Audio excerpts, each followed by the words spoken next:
Bonjour, je m'appelle Fariel et je suis responsable de l'éducation à la citoyenneté et à la solidarité internationale pour l'association Partage depuis août 2020. Avant ça, j'ai vécu au Liban pendant 2 ans, où je travaillais pour une ONG basée à Saïda, au sud du Liban. À l'aide d'une équipe médicale mobile, on apportait un soutien en termes de santé mentale et de santé reproductive aux populations les plus vulnérables de la région, c'est-à-dire majoritairement les populations réfugiées syriennes et palestiniennes.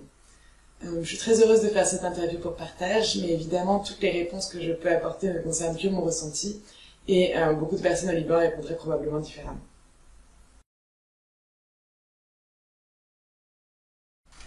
Pendant les 2 années que j'ai passées au Liban, j'ai vu ce pays se transformer profondément. Pour faire un résumé très rapide et forcément très simplifié, le Liban connaît aujourd'hui une situation de crise multiple qui prennent leurs racines dans un ensemble de facteurs qui se sont construits au fil des années, mais qui ont tous été démultipliés par les explosions de cet été.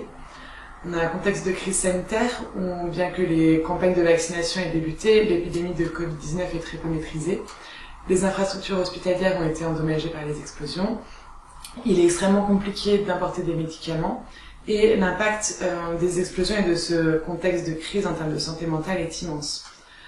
On a un contexte de crise économique où la dévaluation rapide de la livre libanaise et l'inflation ont un impact profond sur la qualité de vie des Libanais.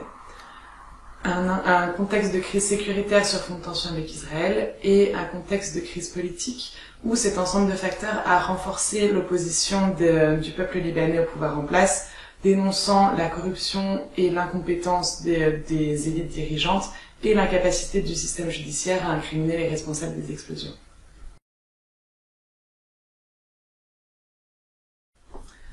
Comme partout, des différences importantes existent, donc les défis auxquels les jeunes vont être confrontés peuvent varier en fonction de leur famille, de la région dans laquelle ils ont grandi ou de leur classe sociale.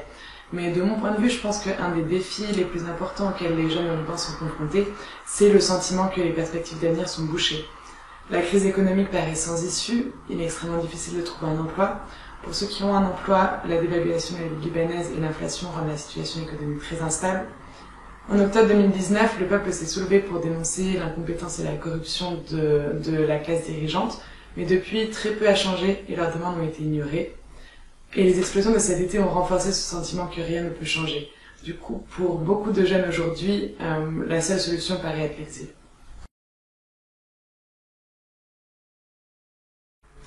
Je pense que ce que j'aimerais réussir à transmettre, avec forcément tous les biais que j'ai en ayant observé cette situation sans être libanaise, c'est tout l'espoir et tout le fourmillement d'idées qui ont accompagné la révolution d'octobre 2019. L'espoir d'une classe politique engagée et représentative, l'espoir d'une situation économique meilleure, l'espoir de plus de droits pour les femmes ou pour les personnes LGBT et bien d'autres. L'espoir de nouvelles perspectives d'avenir.